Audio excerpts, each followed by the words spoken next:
Nagaan Waaqayyoo hunduma keessaniif haa baay'atu. Hordoftoota TV Galata Waaqayyoo maraaf. Ani Raajii of Kalaa Ejjetaan jedhama. Waldaa Kiristaanaa Galata Waaqayyoo Addunyaalessaa irraati. Kanaan dura mata duree garaagaraatiin dubbii sagalee Waaqayyoo walii wajjin ilaalaa turre. Har'as Wangeela Maatiyos boqonnaa 8 lakkoofsa 18 hanga 22 irra kan jiru irra dhaabbannee dubbii sagalee Waaqayyoo walii wajjin ilaallaa. Dubbiin sagalee Waaqayyoo akkas jedha maqaa Gooftaa Yesuus Kiristoosiin nan dubbisaa. Yesuus tuuta sonaan baay'ee naannoo isaatti yommuu argee gara gamaatti ce'aniif bartoota isaa abboome. Barsiisaan seeraa tokko immoo gara isaatti as ba'ee barsiisaa garumatti dhaqxutti si duukaan bu'aa jedheen. Yesuus immoo waangonni boolla qabu, simbirroonnis mannee qabu, ilmi namaa garuu lafa mataa isaa itti hirkifatu hin qabu jedheen. Kan biraa tokko immoo bartoota keessaa yaa Gooftaa dura abbaa koo awwaalladhee akkan deebi'uuf sin kadhadhaa ittiin jedhe. Yesuus garuu na duukaa bu'i warra du'anis dhiisi du'aa isaanii haa awwaallatanii jedheeni. Ameen. Hin kadhanna. Abbaa keenyaa Gooftaa keenyaa mootii jaalalaa arjaa garraamis galateeffannaa galannii fulfinni guddaan irra waaqaaf lafaatti siif haa ta'u. Dubbii keessa dhuma hin qabne, dubbii keessa daangaa hin qabne, dubbii keessa ulfina qabu nutti dubbachuudhaaf guyyaa har'aa kanaaf yeroo har'aa kana waan nu laatteef uumamuu biyya lafaa dura isa barreeffame, isa kaa'ame sanaaf yeroo kanaa waan nu geesseef maqaa Gooftaa Yesuus Kiristoosiin maqaan kee kan eebbifame haa ta'u. Amma immoo si dhaggeeffannaa nutti dubbadhu, sirraa barannaa nu barsiisi. Si hubannaa nutti dubbadhu maqaa Gooftaa keenyaa maqaa Yesuus Kiristoosiin. Ameen. Egaa guyyaa har'aa kana dubbii sagalee Waaqayyoo kanan isiniif qabadhee dhufee Wangeela Maatiyos boqonnaa 8 lakkoofsa 18 hanga 22 irra kan jiru akkuma kanas Wangeela Luqaas boqonnaa 9 lakkoofsa 57 irra kan jiru kana walitti fideen ilaaluu yaalla. Mee isa Luqaas boqonnaa 9 lakkoofsa 57 hanga 62 irra jiru nan dubbisa maqaa Gooftaa Yesuusiin akkasidha. Utuu isaan karaa irra deemaa jiranii namni tokko iddoo kamillee dhaqxee si duukaan bu'a jedhe Yesuusitti hime. Yesuus immoo waangonni boolla qabu, simbirroonnis mannee qabu, ilmi namaa garuu iddoo mataa isaa itti hirkifatu hin qabu jedhe deebiseef. Nama biraa tokkoon immoo na duukaa bu'ii jedhe. Inni garuu haa ta'u yaa Gooftaa garuu dura dhaqee abbaa koo akkan awwaalladhuuf sin kadhadhaa jedheen. Yesuus immoo deebisee warra du'an dhiisi du'aa isaanii haa awwaallatanii ati garuu dhaqi mootummaa Waaqayyoo iddoo hundumaatti lallabi jedhe. Dubbii kana irra dhaabannee mata duree inni du'e kan kee miti jedhu irratti walii wajjin ilaalla. Iddoo kanatti yoo laalle yookaan immoo bakka kanatti yoo laalle dubbiin sagalee Waaqayyoo Maatiyos boqonnaa 8 lakkoofsuma 1 isaarraa kaafnee yoo laalle yeroo Gooftaan keenya Yesuus Kiristoos hojii dinqii adda addaa hojjetu argina. Hojii dinqii adda addaa yeroo inni hojjetu bal'inaan argina. Boqonnaa tokkorraa kaafnee yoo laalle nama dhukkuba lamxiidhaan qabame tokkotu gara Gooftaa dhaqee akka inni isa fayyisuuf isa kadhate. Na fayyisuu dandeessa. Fedha kee yoo ta'e na fayyisuu hin dandeessa. Gooftaan keenya Yesuus Kiristoos akkan akka sedhee kadhateen harka isaa isarra kaa'e.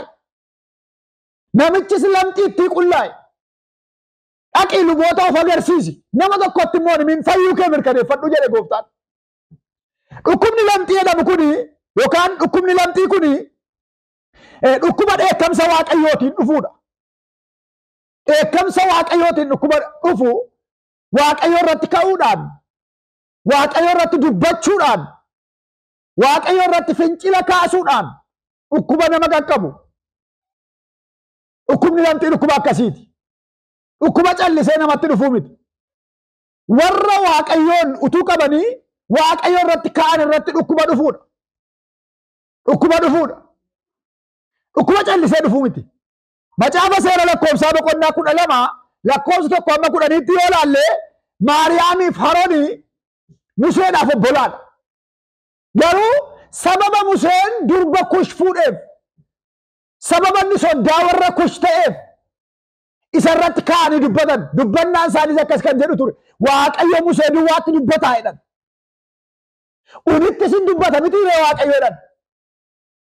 Musee qofatti dubbata miti nutti sin dubbata. Museen maaliin nu caalaa jedhanii irratti dubbachuu jalqaban. Wanta isaan dubbatan kana immoo waaqayyotu dhaga'e jedha dubbiin waaqayyo. Hin dhaga'e waaqayyo.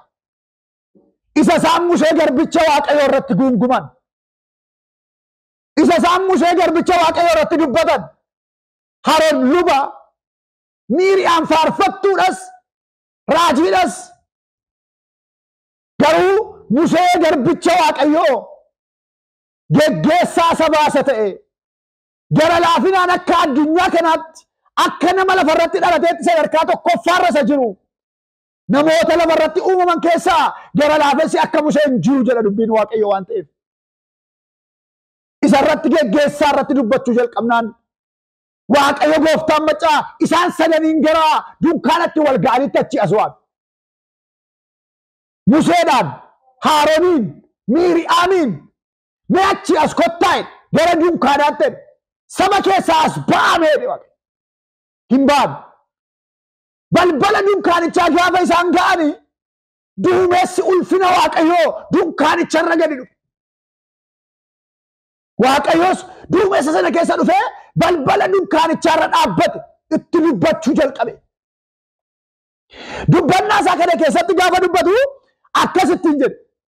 Raajonni isin gidduu jiraatan yookaan raajonni warra kaanitti kanan dubbadhu habjuudhaan sagalee raajummaadhaan isinittan dubbadhaa jedhe. Warri itti dubbadhu akka Museetti dubbadhu tan dubbadha osoo hin taane abjuudhaan itti dubbadhaa sagalee raajummaadhaan itti dubbadhaa. Musee garbicha kootti garuu afaanuma kootiin dubbadha. Museen nama guddaadha. Isin garuu ija jabaattanii Musee irratti dubbachuudhaaf maaliif kaatanedha? Maaliif Musee garbicha koo irratti dubbattu? Hubadhaa. Jarri kun warra waa'ee waaqayyoo beekanidha. Jarri kun warra tajaajilanidha. Garuu Musee irratti dubbachuu jalqaban waan ta'eef waaqayyo dubbii isaanii kana dhaga'e. Haasaa isaanii kana dhaga'e. Gaafa dhaga'u waaqayyo gooftaan maccaa inaare dubbachuu jalqabe. Eekkamuu jalqabe.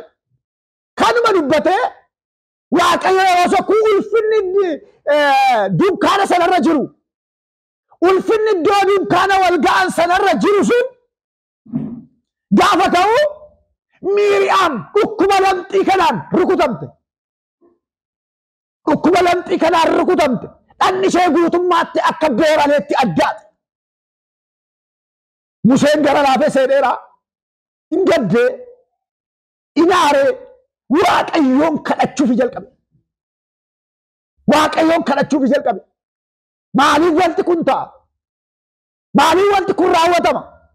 Waa'een kanaa Museedhaaf gaaffii guddaa waan ta'eef waaqayyoon kadhachuuf jalqabe. Waaqayyo akkasittiin jedhe.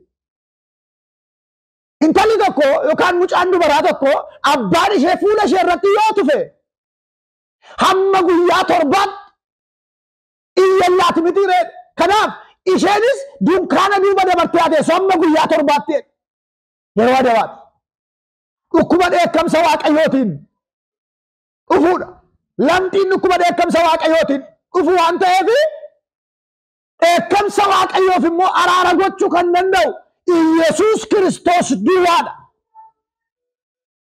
Dhaloota lamxii cubbuutiin lamxi'aman, dhaloota lamxii cubbuutiin miidhaman, dhaloota rakkina adda addaatiin miidhaman, lamxii cubbuu isaanii irraa dhiquudhaaf, dhiiga isaa dhangalaasuudhaan, dhaloota bituudhaaf kan dhufe Yesuus Kiristoos ilma waaqayyooti. Yesuus Kiristoos ilma waaqayyooti. Namoonni baay'ee kan isaan miidhaman lamxii cubbuuti. Waaqayyoon utuu beekanii, waaqayyoon utuu dhaga'anii, harka waaqayyoo irraa utuu nyaatanii, waaqayyoo utuu isaan gaggeessuu, waaqayyoo utuu isaan gargaaruu, waaqayyoo utuu maatii isaanii gargaaruu, waaqayyoo utuu ba'aa isaanirraa kaasuu, waaqayyoo utuu wanjoo isaanirraa cabsuu, didanii lamxii cubbuudhaan kan waxalaman lakkoofsa qaban. Namoota baay'eetu miidhamaa jiru. dhukkubni kun dhukkuba dheekkamsa waaqayyo warra utuu waaqayyoon beekanii waaqayyo irraa galagalanitti dhufuudha. Dhukkubni lamxii kun namichi kun egaa na qulleessi jedhe. Na qulleessi. Qulleessuu kan danda'utu ilma waaqayyoo qofaadha waan ta'eef. Qulleessuu kan danda'u lamxii cubbuutti qulleessuu kan danda'u. Dhukkubni lamxii dhukkuba hundumaarraayyuu adda kan isa godhu namni dhukkuba lamxiidhaan qabame tokko hawaasa gidduu jiraachuu hin danda'u. Hawaasa gidduu jiraatee hojjechuu jiraachuu hin danda'u. Qodaa hawaasitti nyaatutti nyaachuu hin danda'u. Dhalootarraa adda ba'a. Qofaatti jiraata. Qofaatti taa'a. Qodaan itti nyaatu adda. Haasaa nama ajjiniin qabu. Haasaa nama ajjiniin qabu. Hin daddarba dhukkubni kun waan ta'eef. Namarraa adda ba'a namni dhukkuba lamxii kanaan qabame. Namarraa adda ba'ee taa'ee eeggatu kana. Namarraa adda ba'ee taa'ee fala wallaalee habjootu kanaaf sagaleen karaa gooftaa keenyaa Yesuus Kiristoos dhaqe harka isaarra kaa'e qullaa'e. Qullaa'e. Namichi kun hin fayyu. Gaafa inni fayyu namoonni hundinuu kana ilaalanii gooftaa keenya Yesuus Kiristoos duukaa jechaan tuutatutti naannee lakkoofsa 5 amma 13 irra yoo ilaalle immoo naa'oo hangafa 100tu dhukkubsate. Hangafi 100 kun yookaan naa'oon hangafa 100 kun namicha qondaala waraanaa ta'e qondaala waraana warra Roomaati. Namichi kun waraana warra Roomaa kan hoogganaa geggeessaa saba Ormaati. Saba Ormaati Israa'el keessa miti. Israa'el keessa miti. Israa'el keessa akka inni hin taane kan nu agarsiisan lakkoofsa baay'eetu jira. Naa'oon isaa dhukkubsateera. Mucaan isaa kun boqonnaa dhabeera. Horma ta'uusaas beeka. Dhukkubni mucaa isaa kun immoo akka dhukkuba lamxii miti. Dhanna isaa gar tokkotu laamshaa. Dhanna isaa gar tokkotu laamshaa. Dhukkubni dhanna laamsheessu kun immoo warra waaqayyoon hin qabne irratti dhukkuba ulfaatudha. Dhukkuba warra waaqayyoon hin qabne irratti dhufuudha. Warra kan waaqayyoon ta'in irratti fayyaatti dhocha, fayyaatti laamsheessa, jiraatta ajjeesa, sireetti galcha. Namichi kun immoo dhukkuba akkasiitiin rakkata. Garaagarummaan jara kanaa hubadhaa. Inni sun hortee Yihuudootaa yookaan Israa'eloota keessa ture. Namichi dhukkuba lamxii qabu kun warra waaqayyoon utuu qabanii waaqayyo irratti kaa'anitti dhukkuba dhufeedha. Kan namicha isa kanaa garuu waaqayyoon hin qabu. Naa'oo isaatu jalaatii laamsha'e, hillawwaasa'e, paralaayisdii ta'ee jira. Gaafa kana dhukkuba kanaafis furmaanni gooftaa keenya Yesuus Kiristoos duwwaa waan ta'eef gara isaa fudhatee dhufe. Ani ormaan jedhu. Ani falan qabuun jedhu. Ani kana booddee socho'uu hin danda'u jedhu.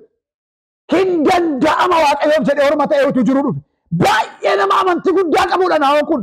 Yookaan immoo qondaalli waraanaa kun nama humna guddaa qabudha. Nama amantii guddaallee qabudha. Hoogganaadha. Hoogganaas ofirraa qaba. Ofii isaatiin dubbate waan ta'eef. Hormummaan isaa baay'ee ulfaata akka ta'e waan beekuufi wangeela Maatewos boqonnaa 8 lakkoofsa 10 irratti yoo ilaalle gooftaan keenya Yesuus Kiristoos akka gara mana isaatiin dhannetti gardaafoo mana koo jala seenuun siif hin ta'u. Sababa saba ormaa ta'eef jala kan sagalee kee ergi naa'oon koon fayyaa'e. Sagalee kee naa erge. Sagaleen lafa na eenyuyyuu dhaquu hin dandeenyetti dhiibbaa uuma waan ta'eef. Sagaleen ikkoo dhiibbaa uuma. Sagaleen waaqayyoo gola mana namoota hedduu gaafa seenu dhiibbaa uuma. Jireenya namoota hedduu keessa gaafa galu sagaleen waaqayyoo dhiibbaa uuma. Mana namootaa keessa gaafa seenu sagaleen waaqayyoo dhiibbaa guddaa uuma. Dhiibbaa ulfaataa uuma. Sagaleen humna guddaa qaba. Sababni isaa Kiristoos iyyuu sagalee waaqayyooti waan ta'eef. Wangeela Yohaannis boqonnaa 1 irraa yoo ilaaltan sagalichi durumaa ture, waaqayyo bira ture, waaqayyoon ture ofii isaatiif waaqayyo ture jedha ifa namootaa ture jedha namichi kun alkallattiidhaan Kiristoos mana koo seenii jedhe sagalee kee ergin fayyaa hadhaqu sagaleen kee lubbuu qaba sagaleen kee fayyisuu danda'a sagaleen kee haaressuu danda'a sagaleen kee ba'aa namarraa lafaan dhaa sagaleen kee ammas lafa sagaleen kun itti dhaga'amu hundumaatti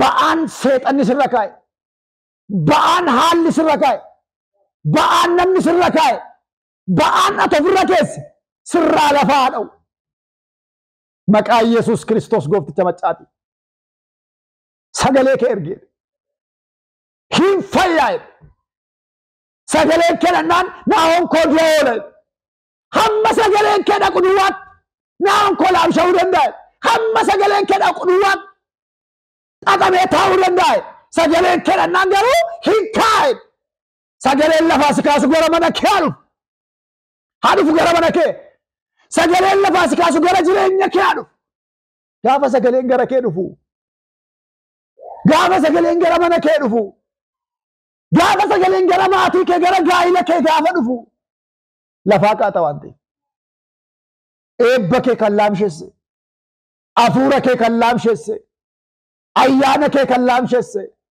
kakuu kee kan laamshesse hin waraanama yeroo sagaleen gara kee dhufu gadhiisee sokka yeroo sagaleen gara kee dhufu lakkoofsa 8 irraa sagalee keenaa ergeedhe lakkoofsa 10 irratti immoo gooftaan keenya Yesuus Kiristoos horma ta'uu isaa baasee dubbata maal jedhe Israa'el keessatti amantii akkasii hin agarre amantii guddaadhe amantii jabaadhe Israa'el keessatti amantii akkasii arguu hin dandeenye lakkoofsa 13 irra yoo ilaalle amantiin keessii fayyiseera dhaqe fayyiteette dhaqidhaa'oon keen fayyaa sagalee isaatu dhaqe waan ta'eef kadhannaa isaatu dhaga'ame waan ta'eef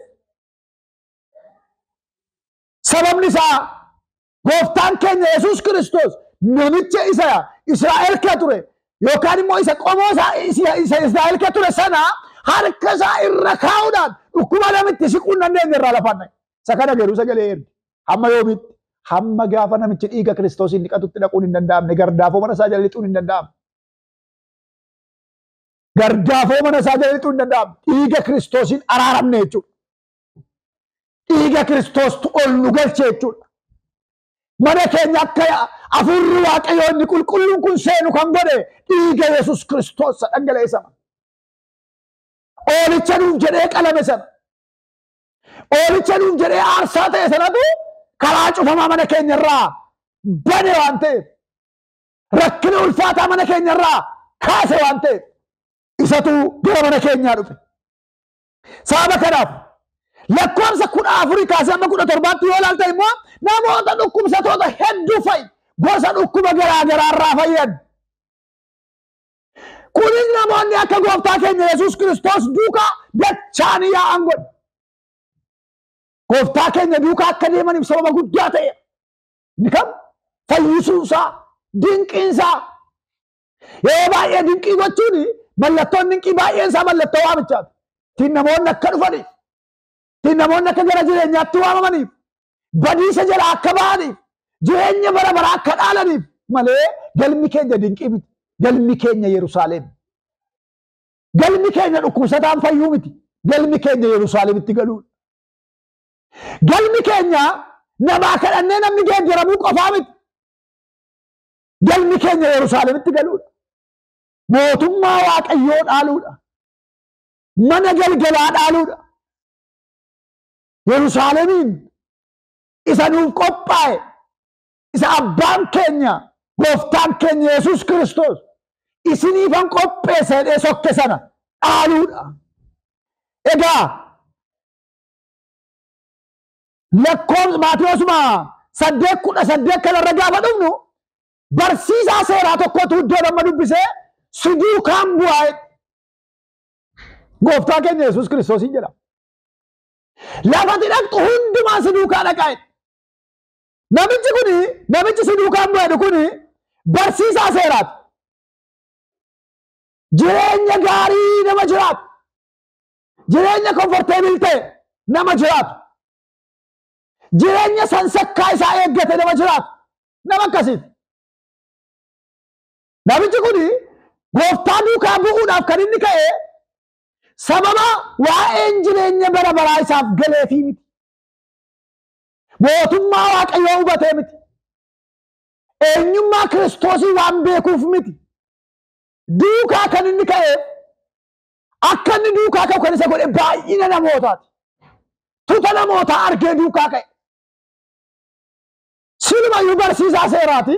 Ammas Yesuus duukaa yoo bu'e waan kana caalu baay'ee akka godhu, jireenya kana caalaa comfortable ta'e akka jiraatu waan yaadeef ka'e.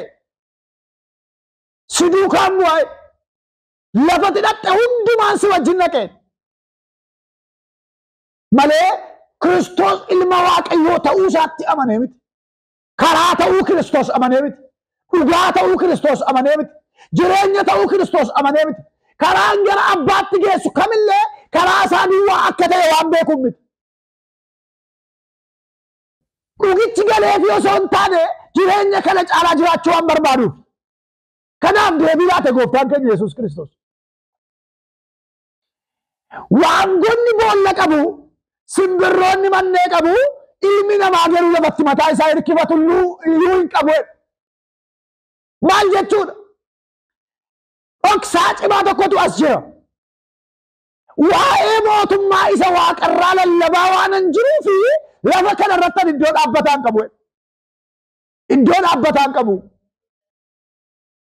Ati waa'ee jireenya gaariif dhufaa jirta. Ati waa'ee jireenya bareedaa ta'e tokkoof dhufaa jirta. Jireenya ulfina qabeessa jiraachuu barbaadda. Garuu aniyyuu ilmi namaa inni waaqarraa dhufe sun iddootti mataa isaa hirkifatu biyya lafaarraa hin qabu. Dhaloota na gidduudhaan iddoo hin qabu. Na fudhachaa hin jirani. Iddoo naan qabani dhaloonni kun. Sababa kanaaf lafatti mataa isaa hirkifatu hin qabu. Ittiin jedhe saroota jedhee kan inni waamu kuni yookaan wangoota jedhee kan inni waamu kuni wangoon amala dhaabbataa qabdi. Yeroo maraattu qofa sagalee ta'e dhageessifti. Sagalee ta'e dhageessifti. Hinduutti yookaan yeroo maraattu. Inni isheen gochuu qabdu lammaffaan immoo erga maraattee booddee maraachisuudha. Waan isheen ciniinte waan isheen itti buute hundinuu hin maraata. Maraattee maraachiti jechuudha. Wangoon kun maraattee maraachisuun beekamtuudha. Dhaloonni warri nan dhageenye maraatanii warri maraachisuu danda'an dhugaan wangeelaa isaan keessaa kan fudhatame. Waa'ee mootummaa Waaqayyoo kan hin yaadne hundumaa waan namaa duwwaa kan yaadan waan hundumaa duwwaa kan horsan kan tilmaaman iddoo qabu biyya lafaa kana gidduudha jedhe gooftaan keenya Yesuus Kiristoos. Wangootti warri fakkeeffaman iddoo bal'aa qabu. Ilmi namaa hammuma isaanii iddoo qabu. Hammuma warra maraatee maraachisu, hammuma warra kufee kuffisu, hammuma warra cabee cabsuu iddoo qabu. Lammaffaa irratti simbirroonni mannee qabu. Simbirroonni kan jedhamtu kun yeroo hundumaa lakkoofsi simbirrootaa beekamu. Lafa barbaadde oolti simbirroonni. Kosiirra oolti. Iddoo kana iddoo dhaabbataa hin qabdu. Waan garaa garaarra olii gadi bu'aa oolti. Waan ishee gaafatu hin jiru. Minaan qulqulluus yoo argattee nyaatti bakka oobdii minaan jettee hin funaannatti minaan qulqulluus. Wanta xuraa'aas yoo argattee nyaatti. Warra waanuma argan akka barbaadan ta'an iddoon oolmaa isaanii illee beekamaa warri hin ta'an biyya lafaa kanarraa iddoo qabu. Ilmi namaa garuu iddoo hin qabu. Ilmi namaa garuu iddoo hin qabu. Iddoo hin qabu. Kanaaf iyyuu yoo na duukaa buute miidhamaa taa'e. Waan argattu hin qabdu jedhe. Wanti argattu muraasaa jedhe. Namichis inni yaade sana waan ta'eef biraa deebi. Nama lammaffaatti yoo dhufne gooftaan keenya Yesuus Kiristoos namicha tokkoon immoo na duukaa bu'e. Ana duukaa bu'e. Ilaa hubadhaa kun waamicha Waaqayyooti. Luqaasuma boqonnaa 9 lakkoofsa 59 irraa kaaftanii yoo ilaaltan na duukaa bu'e kan jedhu gooftaan keenya Yesuus Kiristoos waamicha namicha tokkoon godhe. Namichi kun waa'ee gooftaa keenya Yesuus Kiristoos duukaa bu'uudhaaf nama karoora qabu fakkaatu. Hin fakkaatu. Maali yeetan maatiitu jalaa du'ee jira. Maatiitu jalaa du'ee jira. Karaarra bu'ee waa'ee du'aa yaadaa deema. Waa'ee doowwalaa yaadaa deema. Waa'ee dhaqanii namoota owwaaluu yaadaa deema. Waa'ee maatii isaa owwaaluu yaadaa deema. Abbaa dhabe waan ta'eef abbaa isaa jalaa du'e. Yeroon kun isaaf yeroo gaddaati. Jireenya gaarii dura yoo hin taane wayyaa gaddaa uffachuutti deemaa jira. Abbaa isaa waatee owwaaluu dhaqaa jira. Waan garaa garaa gochuu dhaqaa jira. Wanti inni godhu kun hundinuu isaaf yeroo gaddaati. Yeroo gaddaati.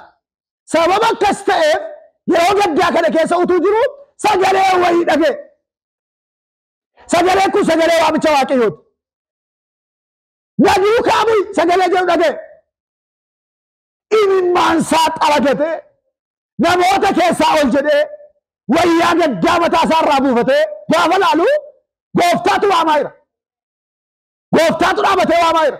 Sakamiin sagaddaa jiru sana. Isa dhiphachaa jiru sana.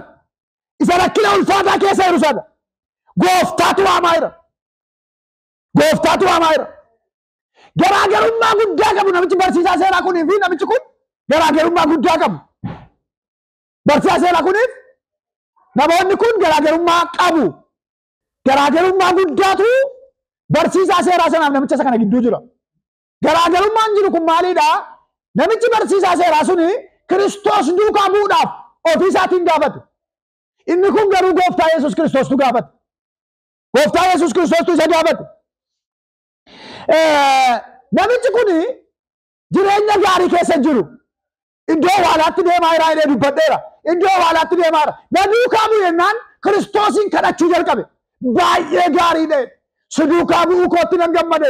Waamicha argachuun koo anaaf baay'ee dinqiidha. Garuu maal godhaa? Maal jennaan dhaqee abbaa koo awwaalladhee dhufe. Abbaan na jalaa du'e kennaa beekechuu barbaada. Gooftaan keenya Yesuus Kiristoos deebii ariifataa tokko laata. Dhiisee du'aa isaanii awwaallatanii kottuu ana duukaa bu'e. Du'aa isaanii awwaallatanii kottuuti ana duukaa bu'e. Maal jechuudha kun? Namni awwaallatee dhufee garatti galagaluun qabu. Namichi kun gara kuteessa. Murteeffataa fakkaata. Awwaallatee dhufe waan ta'eef lafatti galuun qabu. Iddootti deebi'uun qabu. Awwaalladheen dhufaa na eegee. Hin dhufu hin jenneen. Nan dhufe. Garuu awwaalladheen dhufe. Isa na rakkisuun awwaalladhee dhufe. Isa ba'aanatti ta'uun awwaalladhee dhufe. Isa na dhiphisuun awwaalladhee dhufe. Namichi kun waamicha isaatu karoora alatti dhufe malee nama murteeffataadha. Karoora alatti dhufe. Inni waa'ee du'aatuu yaadaa deemuutti dhufe. Waa'ee du'aatuu dhiphachaa deemuutti dhufe. Waa'ee du'aatuu tilmaamaa deemuutti dhufe. Malee namichi kun baay'ee murteeffataa fakkaata. Waaqayyoof galanni guddaan ta'u. Gooftaan keenya Yesuus Kiristoos garuu maal jedhee? Inni du'e kan kee mitiin. Inni du'e kan nama biraatiin. Awwaallatanii dhiiseen. Ati dhaqii warra du'uuf jedhanitti mootummaa Waaqayyoo lallabii du'a oolcheen. Ankee warra du'anii boo'utu hin taane warra du'uu fedhan du'a oolchuudhaan. Ameen. Haleluuyaa. Warra du'uuf jedhan du'a akka oolchituuf si waamaa jira. Warra du'an dhiisii du'anii ru'e. Haa awwaallatanii. Namni gaawaan meeqaan du'a?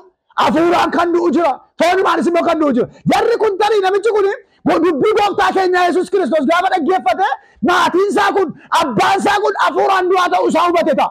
Yookaan immoo dhugaadhuma fooniin jalaa du'e ta'a. Yookaan immoo dhugaadhuma isaa fooniin jalaa du'e ta'a. Beekamaa miti waa'een kana. Baay'ee beekamaa miti. Kanarraa kan ka'e namichi kun awwaalladheen du'a du'aan dhiiseen du'aan kan kee miti. Kan kee warra jiranidha. Dhaqii warra jiratti lallabeen. Yeroo tokko jedhama. Dargaggeessaa gooftaa Yesuus Kiristoosiin fayyisaa lubbuu isaa godhee fudhate tokkotu mucaa dubaraa gooftaa Yesuus Kiristoosiin fayyisaa lubbuu ishee gooteen fudhannee jaallate. Isheenis baay'ee jaallattee gooftaa Yesuus Kiristoositti akka amantu murteessite.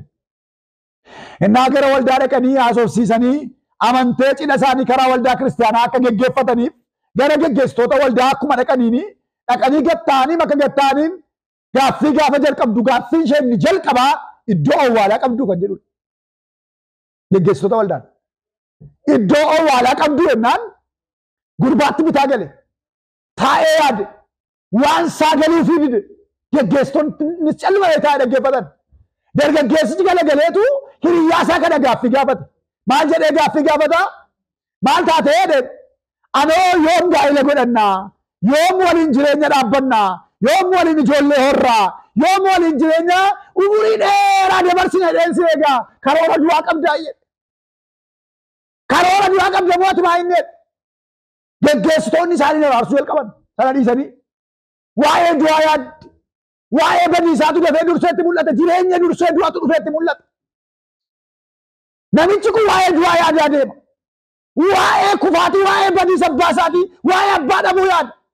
Abbaa biraa, abbaan duune, abbaan dabarre, abbaa gadi hin jenne akka qabu hin beeku.